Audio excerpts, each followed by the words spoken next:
So I open my eyes and I'm kind of disoriented because I'm on the bathroom floor and I'm laying on my side and I look up from where I am on the floor. And to my astonishment, my bathroom is filled with 3, 4, 5 large angels. And my brain is going, oh my God, angels are real. They're actually real.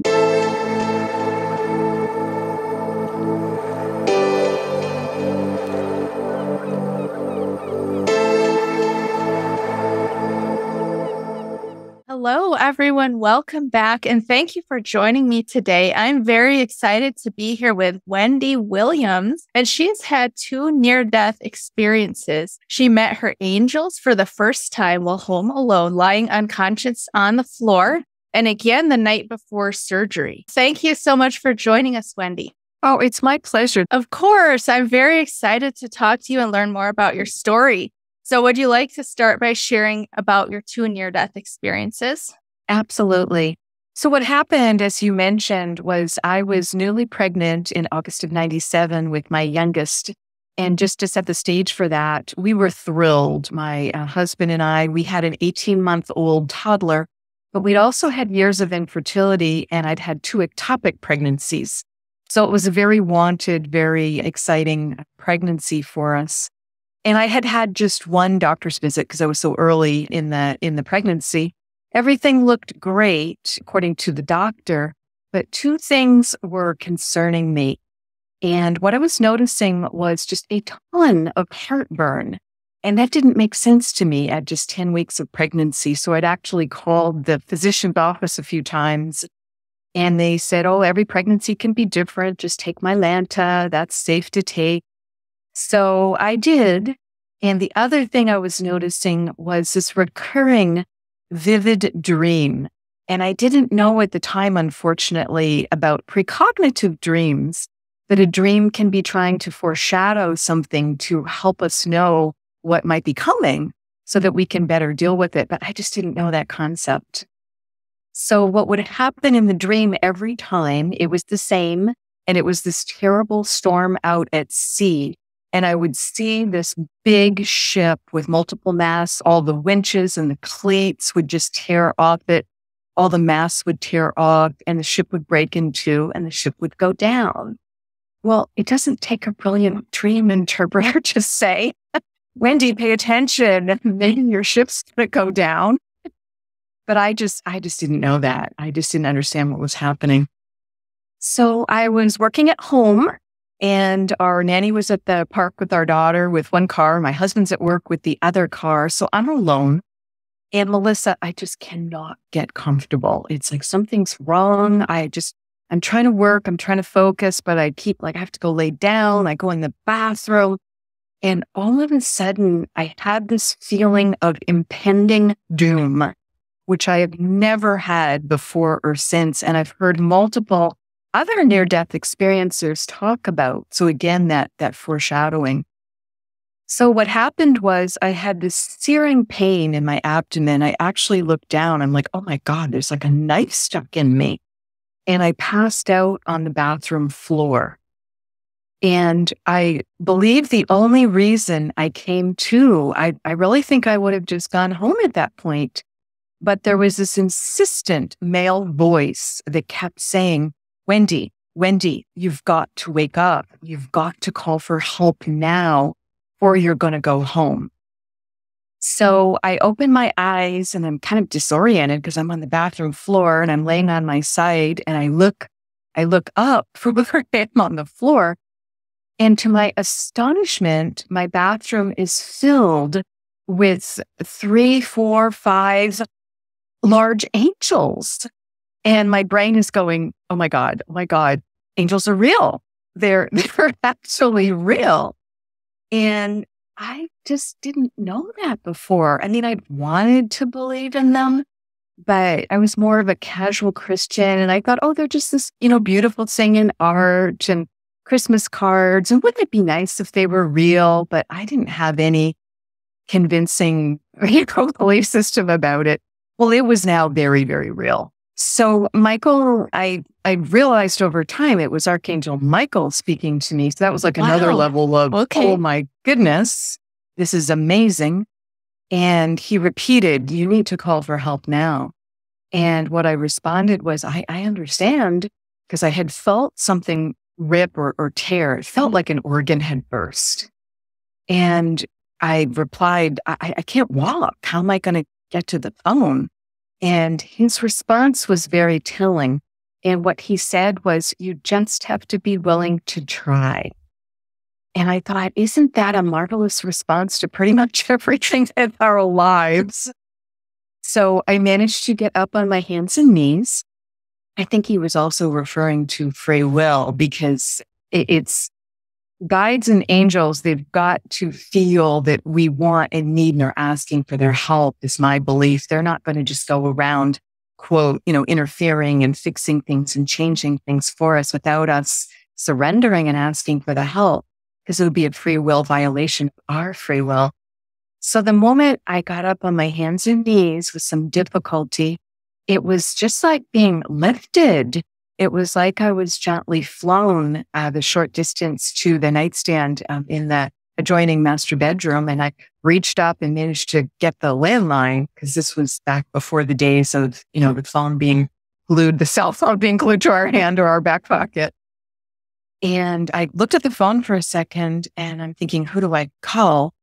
And he had simply said, call for help. So I didn't even think of calling 911. I had just never called 911, and the angel didn't say that. So I called my husband at work, because that seemed reasonable. He worked just 5 minutes from home and he had the car. And I give him great credit because when I called him at work and I got him on the phone immediately, that has never happened before or since.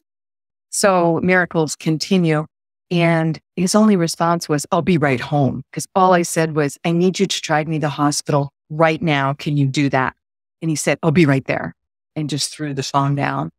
So I called the OB office. That was all I had time to do, and let them know what was going on. I let them know what had happened and that my abdomen was just distending really strangely. My abdomen was just getting really big. And they asked me if there was any bleeding. And I said, no, I don't think it's a miscarriage. I just don't understand what's happening. I'm in excruciating pain and it's all centered in my abdomen. It's up pretty high. And they said, well, that's great. Your husband's going to get you here. He's going to be faster than an ambulance at this point. So we'll be waiting for you. And we don't want you to walk. We'll be waiting curbside with a wheelchair.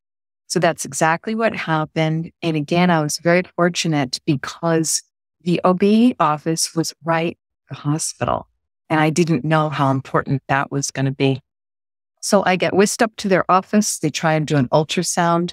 They can't visualize a thing. It's just black on the screen. So I'm asking the ultrasonographer, is it on? Is it working? I don't understand. Why don't we see anything? And her response was, I'll be right back. I'm going to get the physician now. So I'm looking at my husband. It's like, oh, that's not good either. None of this is good. We don't understand what's happening, but none of this is good. And so the OB/GYN comes running right into the room. He's got a certified nurse midwife with them. So we're now like squeezed in this little ultrasound room with 5 of us. He tries to get a picture on the ultrasound. He can't either. And what he tells me is, that's all blood, Wendy. You've got some uncontrolled abdominal bleed going on. We don't know where it's coming from. That's why we can't see anything. So we need to admit you to the hospital right now. We need to get you up on the floors. So it's like, oh, wow, this is going fast. So they get me admitted immediately up onto the OB/GYN floor. And they start calling for blood. They asked me my blood type. And I said, it's A negative. And I think everyone should know their blood type. It's really important. And just put it in your phone, because there's these free little apps called In Case of Emergency. And if you're ever in an accident or can't speak or just, fuzzy with details, 911 or whoever's responding, they can just pull it up immediately in your phone. They don't have to know the passcode and they can see important information like that. So I told them my blood tape, and I can hear the nurse because they put me in a room right by the nurse's station, which I also was grateful for, but I knew it meant they were concerned about me. And she comes back into the room and does not look happy and tells us that she can't get any blood for me because evidently there'd been a major train collision 2 or 3 days earlier in the Seattle area, and they don't have any A negative blood. And she'd been calling the blood bank, the central blood bank. So this is an issue. So there's a discussion. Well, do we need to take her to surgery right now? What should we be doing? Because there's just this big blood loss going on. And I'm kind of looking at the doctor like, what are we operating on? And we don't have blood. And he agrees with me and says, okay, you've got to just stay in the bed, can't even get up to go to the bathroom. We just need to see if this blood loss can resolve on its own. We're kind of hoping is this like appendix or gallbladder or something, non-essential going on. And Melissa, it was really interesting because I remember putting my hands on my abdomen, and I remember trying to heal myself, which I had never tried to do before. And it was really interesting that I think it was like a foreshadowing of my abilities as a healer were trying to start to come through. So we agree we're going to do wait and watch. I'm going to stay in the hospital. I'm being taken very good care of. And they did get blood maybe 6 or 7 hours later. So they hang blood and start transfusing. But I am in so much pain. I have blown through every, normal pain reliever you'd give, like Demerol, and I'm on morphine. So I am not happy because obviously I'm pregnant. I'm now getting blood transfusions. We don't know why I'm bleeding, and I'm now getting morphine. And all I can think of is this little tiny developing fetus. So again, I'm trying to like encapsulate that, just keep it separate from, everything else going on with me. So that was what happened with the first near-death experience that got me this incredible help and got me to the hospital so expeditiously. It was amazing. I can't even imagine how scary that would be, especially being pregnant to go through all of that. Exactly. It did just feel like a fast moving train had run over me. It's like I felt like I couldn't catch my breath. Mm-hmm. And my husband was feeling the same way. So, and what they told me, my OB, and I just felt so thankful he was there and that I knew him well, because I had gone through not only a pregnancy with him, but infertility, and I'd had 2 ectopic pregnancy surgeries with him. So it was just so comforting to be with my own doctor in my own local hospital that I really trusted. That was a big deal. And on the 3rd day, I believe it was, he just told me, gently, but very matter of factly, Wendy, you're officially bleeding out. We cannot transfuse blood as quickly as you're losing it. And that's why your abdomen keeps distending. And based on your hematocrit at this point, we've really got to do surgery. So I signed the paperwork at that point, and I was scheduled for the first surgery the next morning. Some discussion around, should I stay right in my local community hospital or should I be transferred downtown? Some discussion about which physician should be doing the surgery. And I chose to stay in my local hospital because I knew they did about 5,000 births a year. And what that means is there's also, therefore, a lot of, GYN complications. And I knew that meant that the full infrastructure was there because I'd worked in healthcare for years. So I kind of was a more informed consumer than most and felt really comfortable and happy to be there. So, I had signed the paperwork. I had my dinner that night, at 4:30 or whatever shocking time you have your dinner in the hospital. And I'm just trying to relax. I was alone the night before the surgery. I'm just trying to picture a positive outcome. And the minute I do that, I pop right out of my body and leave my body. So evidently that was my most positive outcome at the moment, which kind of shocked me. And I'm looking back over my shoulder and I see myself in the bed and I'm like, oh, she's fine. And then I'm like, wait a minute, why am I referring to myself in the third person? But I just felt so great, and to be no longer in pain and no longer so scared and worried about baby and about my own health. I just felt fantastic. And so I'm kind of like, oh, she's fine. And I did have the sense that that was me in the bed, but I also knew it was a temporary housing. I knew it certainly was not all of me. So I was identifying much more with my soul. And all I could focus on was this amazing white light coming in through the ceiling of the hospital room. I'm like, oh, I am going up there. It was like just magnetically being drawn to that. So again, I'm like, oh, she's fine. I'm going up. I'm going to go explore. And I go out of the hospital. I'm looking like over the grounds, like an aerial view, like a Google Earth view.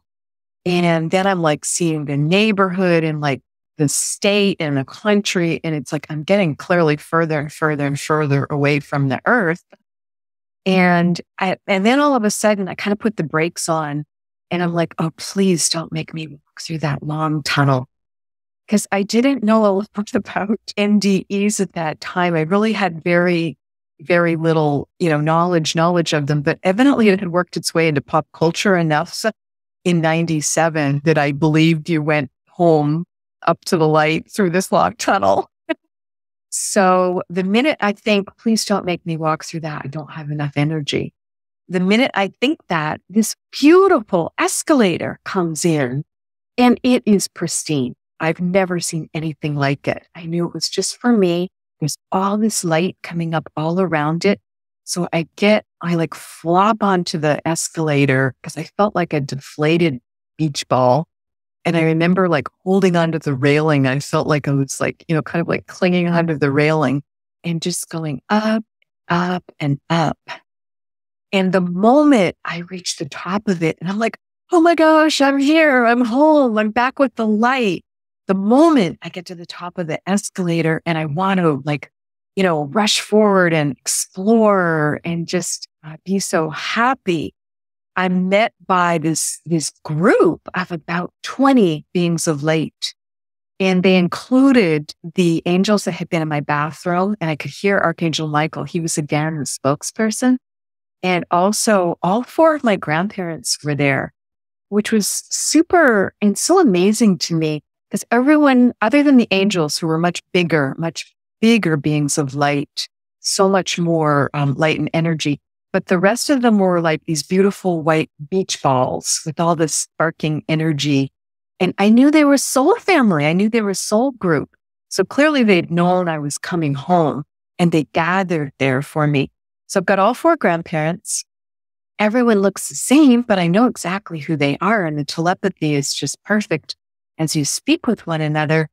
And I knew my mom's parents well. I'd lived with my maternal grandparents, but I never met my dad's parents because they passed on before I was born.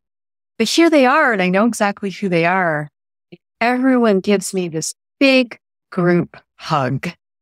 And that hug, it changed my life because it was unconditional love. And I don't think I had remembered unconditional love until that moment. And just to know that there was no judgment and that we're all perfect as souls and we just can't do anything wrong. And we really can't be separated from source, but there's so much illusion and there's so much unbalanced ego that we often feel very alone and lonely and anxious and depressed because we've forgotten. We've forgotten we're a spark of the divine.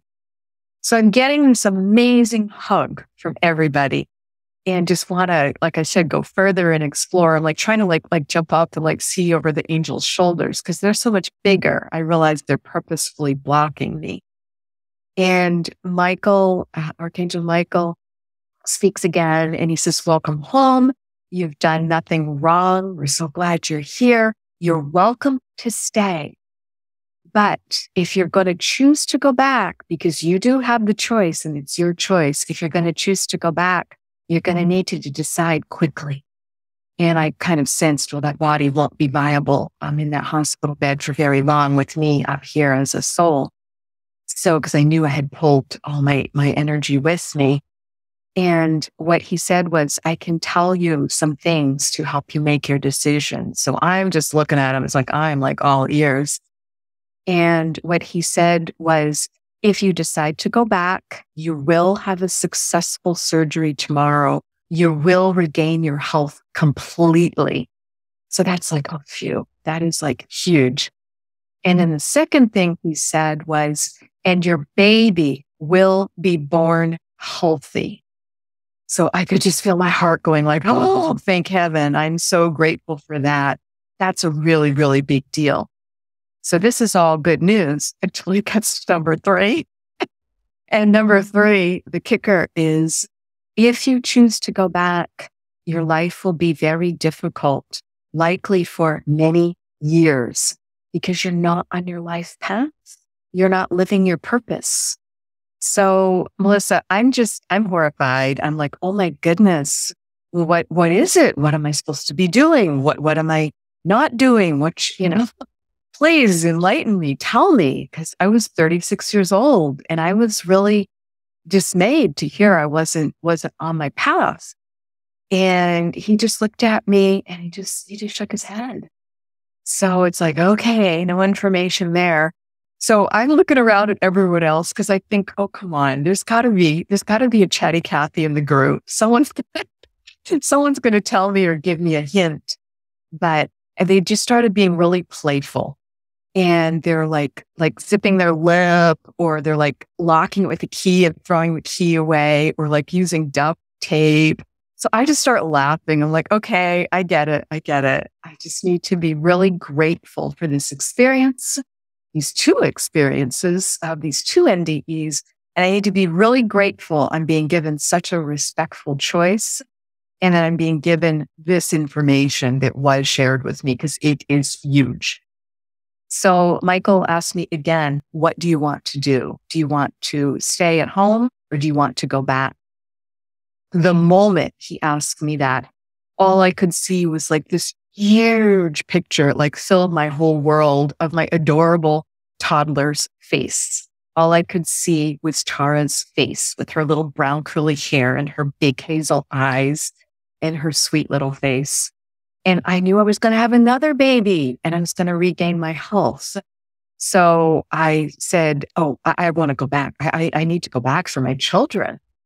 So everyone gave me another huge hug at that point. That time I realized it was an energy download. It wasn't just the unconditional love. It was this huge energy download. I don't think I would have survived the surgery otherwise, because I was just lower than low on energy. It was like, a car with 4 totally flat tires and no fluids left. So they give me this big group hug, and then they all turn into cheerleaders, like, you can do it. We believe in you. And just turn me around, put me back on the down escalator. And I'm like looking over my shoulder and like just seeing the light like fade away. But I knew that I had it within me, and just life felt really different. So I just was able to easily go back into my body and just pop back in. And again, there were no witnesses. It was just an amazing experience for me. And I did have a successful surgery the next morning.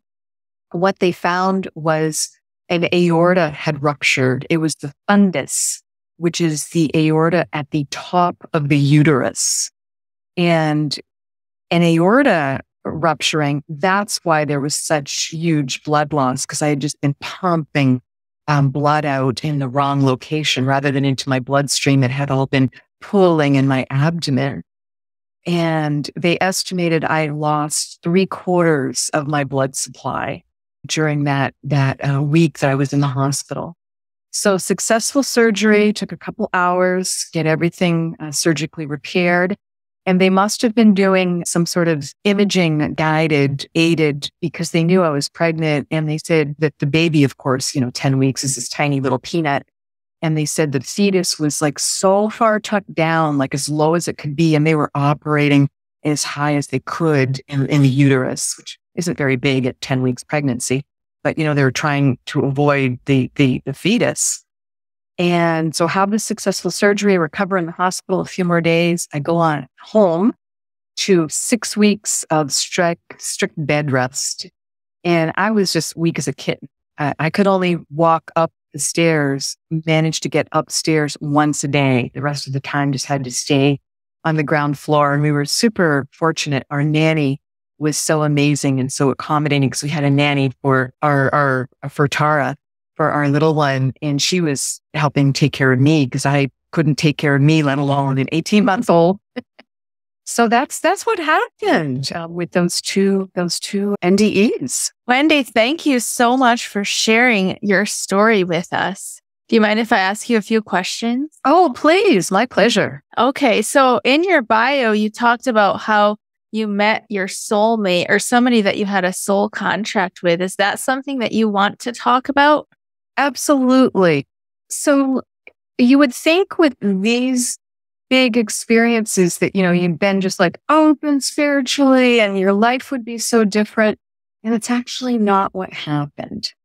The next steps that occurred was I went through that pregnancy incredibly, incredibly stressed because I didn't know if the uterus was going to rupture again, which could have been deadly for me, if it went up into the heart and lungs, et cetera. And I had to deliver, again, knowing the uterus could rupture and the baby could go the wrong way. So it was very stressful. And what had happened also was I went back to work after the 6 weeks of bed rest, go back into this job I loved, but I get laid off 6 weeks later. So I now have no job. We have no health insurance. I'm pregnant because I carried the health insurance for the family. And 1 week to the day after my layoff, my husband's software company tanks, and he is working payless paydays. So we were very, very, very stressed during that entire pregnancy.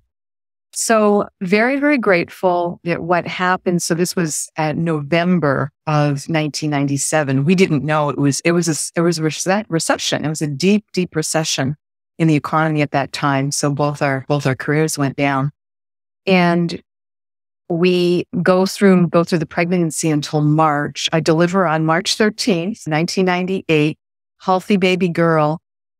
And I get a very short hospital stay. I was able to get some minimal insurance. I go home. I'm not home for a couple hours, Melissa. I'm like just so grateful after everything that happened. I have this healthy baby in my arms.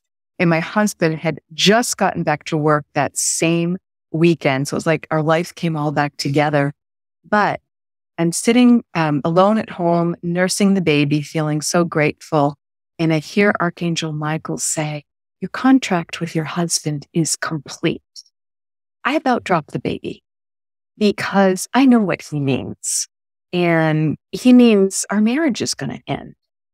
So it's like, oh my goodness, could you not have told me this before I had a second child? But that wasn't my path. That wasn't what was meant to happen. That wasn't my soul contract with my former husband. So we then divorced when our children were 6 and 8. We waited until they were in school full time and just did a very peaceful, respectful divorce, 50-50 shared custody. And I rebuilt my life because a lot of things just needed to change and happen at that point. So rebuild my career, build a new house. And about 6 years after the divorce, my daughters are now 12 and 14. That's when the spiritual awakening goes into overdrive. And it goes into overdrive in the most amusing way possible.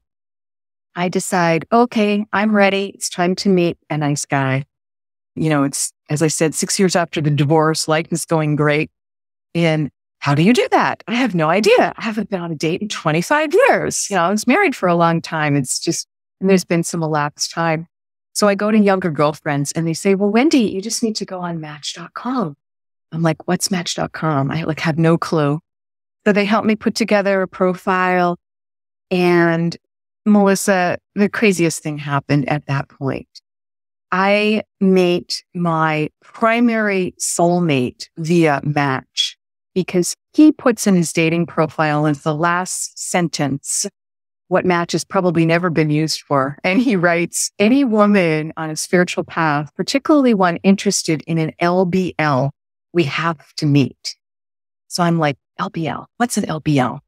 Because the moment I looked at his profile, I knew him.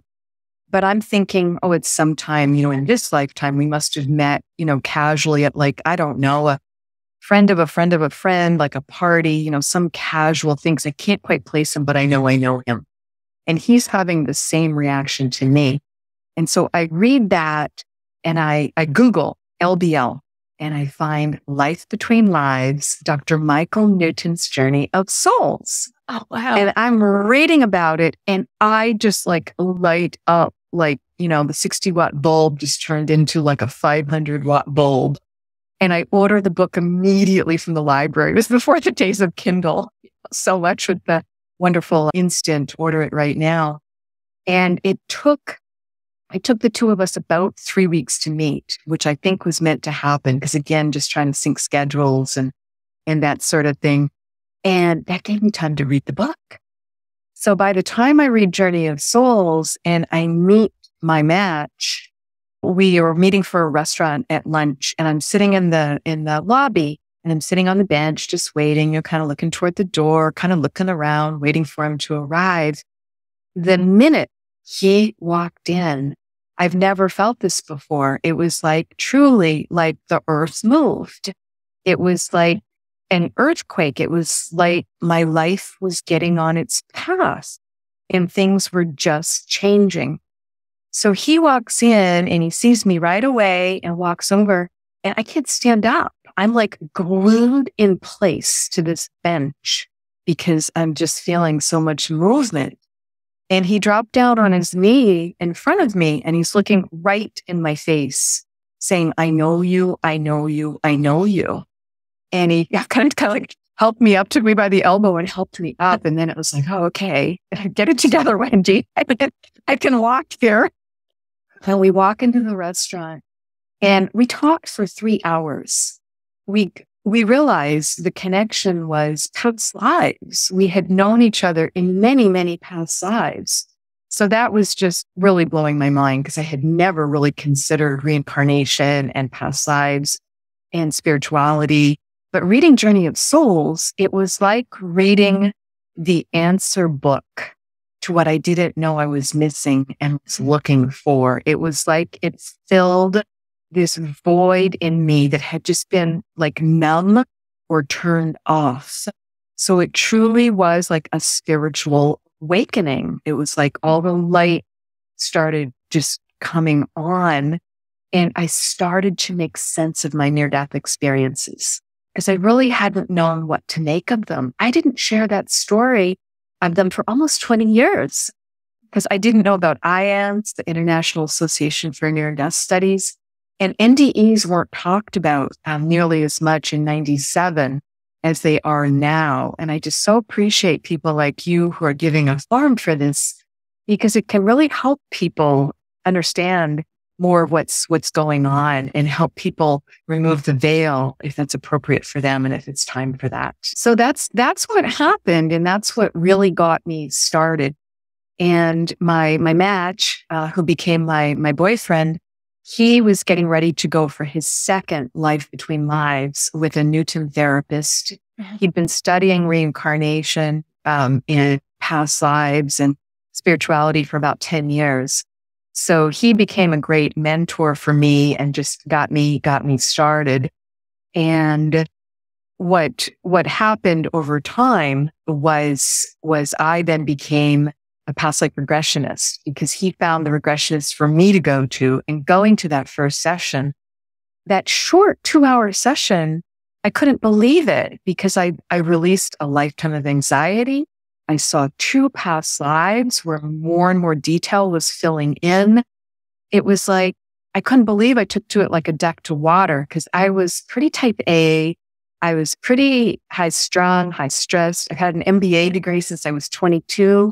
I didn't know how to meditate. I had no spiritual practice. So really, I was kind of a nightmare client. It's like not the most natural, easy client. And I like kept asking the therapist what she was doing and why she was doing it. And it was really hard to get me to settle down. But yet I still had this really amazing session. It was so good that right at the end of my first past life regression, I asked her, well, can you please get your calendar out? I want to schedule my life between lives, and I want to schedule it for 1 year from now. And she's kind of looking at me going, and she's like, can't form words. She's like, Wendy, that's an advanced spiritual technique. And this was like your first. And yes, you did great, but I don't know that you're going to be ready. And usually you do a whole series of past life regressions in the meantime. And I said, respectfully, I understand. I agree. I'm a single mother. I don't have the budget to do that. And I don't know how it's going to happen. But all I can tell you is I'm clearly hearing I'm to schedule a life between lives with you in 1 year from now. Can you please get your appointment book out? So she did. And she's like, oh, well, clearly December's blank because it's a whole, or whatever month is blank because it's a whole year from now. So she writes in, we come up with a date. I have that session.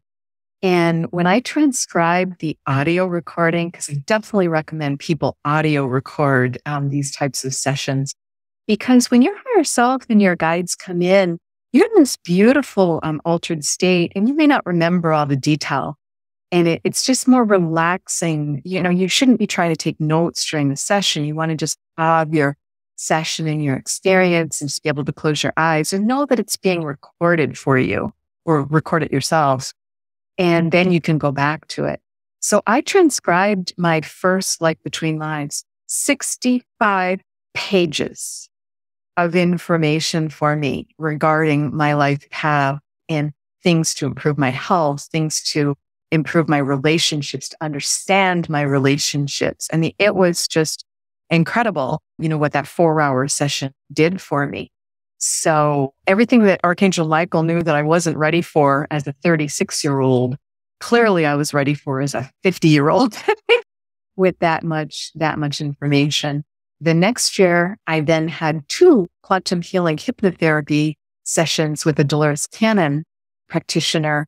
And they were so amazing that at that point, I'd had the 4 sessions over the 3 years, and I knew I was meant to train.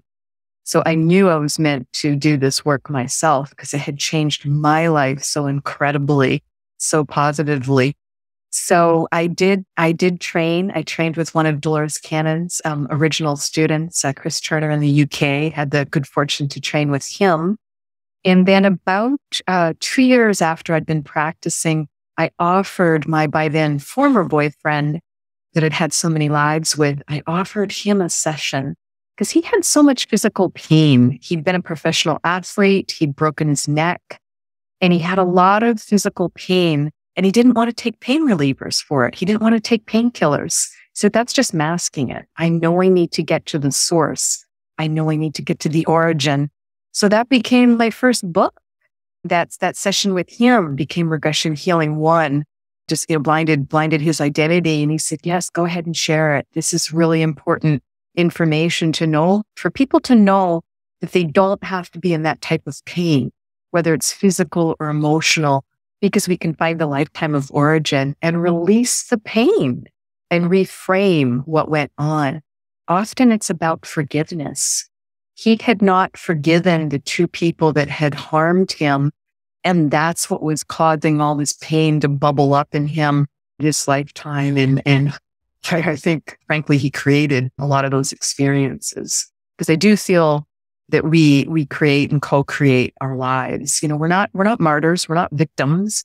We're creating this. I know that can sound very surprising. And I do want to say it gently for people who have had some very challenging experiences. What an incredible experience to meet somebody that you had so many incarnations with in the past and get to work through things with him in this life. Yes, it is not something that Match advertises, let me tell you. I really appreciate soulmates. I mean, I see soulmates as souls that we travel with many times, and there's different types of soulmates. There's best friend soulmates, and there's, mentors, and there's all different types. But there's also this subset of romantic soulmates. And they can often be for lessons. And that doesn't mean that all those lessons are going to be easy. So he and I had a very wild ride for the 13 months that we were dating. It was like highest highs, lowest lows, lots of telepathy, shared dreams. We would dream the same dream the same night. I mean, it was just all kinds of experiences I'd never had because I think there'd been so much shared experience that we just connected in an unusual way. But some of our core values did not align. So, and you can't, it's not appropriate to try and change someone else. It's hard enough to change ourselves. And that's all we're meant to do, is to improve ourselves and change ourselves. So it wasn't working for him to try and change me and for me to try and change him. We couldn't be together. So we needed to close out the romance, which frankly, it just broke my heart. But that again was another opportunity to, are you going to stay heartbroken or are you going to rebuild on higher ground? So I fortunately, over time and with a lot of help and a lot of healers and a lot of kind friends, patient friends, who I'm sure were very tired of hearing all these stories, just was able to rebuild, as I said, because that expression, it can sound trite to say that our heart breaks to let the light in. But again, I believe that's really true, having gone through that. So we became, to my surprise, after about 3 months of just not speaking to each other because I just couldn't bear it. I just could not. I thought, oh, this is done. It's just too painful. I need to not see this person again. I can't take it. And to my surprise, we just kept meeting again. And if you keep meeting someone in unexpected ways, when you think you're done, just surrender to it best you can. It means you've still got work to do together, and just be as gracious as you can. So we needed to really forgive one another was what was going on.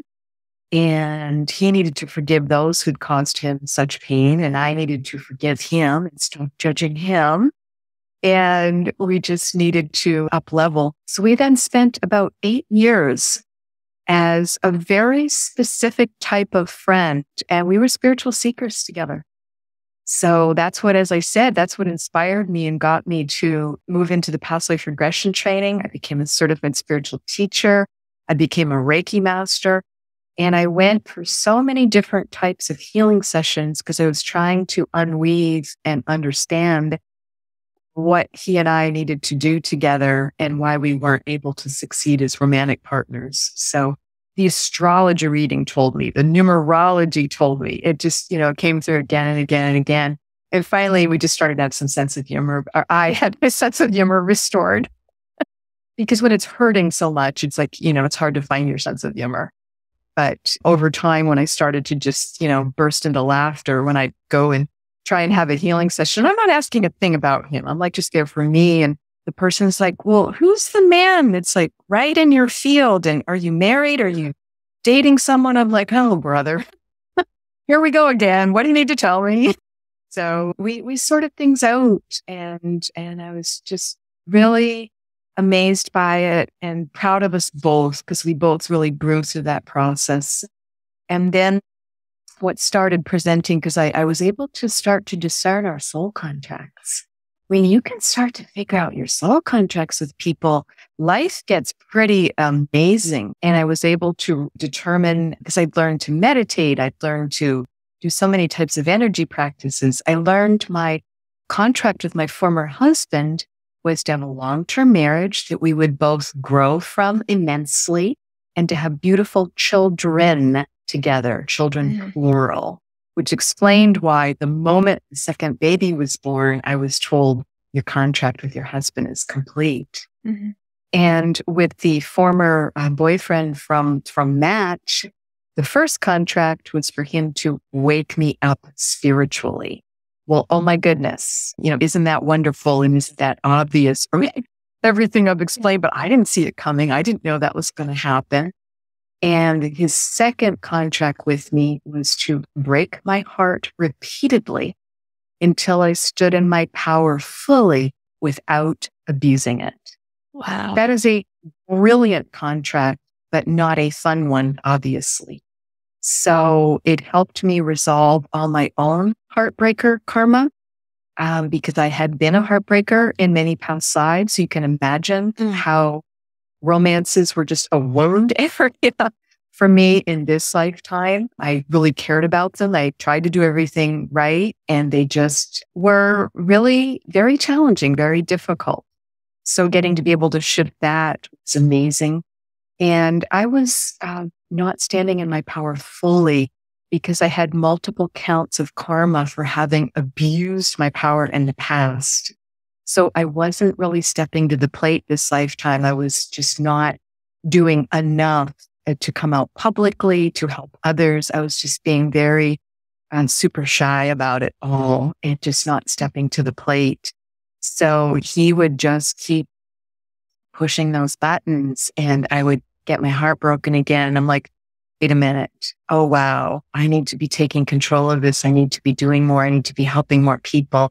And then just over time, I did that and fully embraced my power in a good way. And then I saw the final contract with him, which was to part peacefully. And I told him that that's what our final contract was. And I told him, I said, I'm hearing very specifically, few people on earth really know how to do this. And it's important. So let's just talk it through, get your closure, because he just resisted. He's like, no, I don't want to do that. I like everything just like it is. And, you're such a special, amazing friend. And I want to just keep going. And my guides and angels were all, they're all like, no. You're done. You need to part peacefully. So like I said, I gave him the closure and, just gave him the opportunity to say what he needed to say a couple of times. So, and then was able to move on. Thank you for sharing all of that, Wendy. There's just so much. I mean, we could probably talk for hours because there's so much there that's just very practical wisdom for people to apply to their lives. Would you like to share with us where people can get in touch with you? Absolutely. So I'm a past life energy healer, and I help people release energy that does not serve them anymore. Things like chronic pain, physical and emotional pain, PTSD, anxiety, depression. Also to open up that stuck creativity, because it can be really frightening and really scary to think about, do I really start that business? Should I be moving through this divorce? Should I be starting a new relationship? Those types of things. So just help provide support for that. And my website is wendyrosewilliams.com. And you're so welcome to request a complimentary 15-minute phone appointment with me there. And just happy to talk with people and see if I can help you and just give some assist and help up level and plan a session if that's appropriate for you. So it's hypnotherapy, it's guided visualizations, but there's a lot of energy healing that goes on too for people. Because as I mentioned, I am a Reiki master. So sometimes we're not just enhancing the chakras, but we might actually be replacing it, which is a big deal. And it's not done that often, but my guides and angels have taught me how to do that. And that can change your life as well as some other things during the session. So I offer both single sessions that are 2.5 hour or 4 hour, or 3-month programs and 12-month programs. So hopefully just, something for everyone that's looking for an assist and wants to up-level life and have life be happier and healthier and feel that they're living their purpose and that they have the tools and the support and the resources to live their life in that healthy, happy way. Thank you, Wendy. And I will have all of your links in the description. Wendy, thank you for doing this. I've had a wonderful time talking to you and learning more about your story. So thank you for sharing your wisdom with us today. Well, likewise, again, thank you so much for sharing yours and for the wisdom and just all the love that comes through in this podcast. It's just perfectly named, Melissa. And thank you for all that you're doing and for who you are. Thank you so much. Thank you for watching the Love Covered Life podcast. Don't forget to subscribe and comment with your thoughts and opinions, and check the description box for the links to my free community where I share lots of resources, my Pay What You Can community where we do classes and challenges together, my TikTok, Instagram, my Clips channel, and lovecoveredlife.com where I share my paintings. Thank you so much for your support.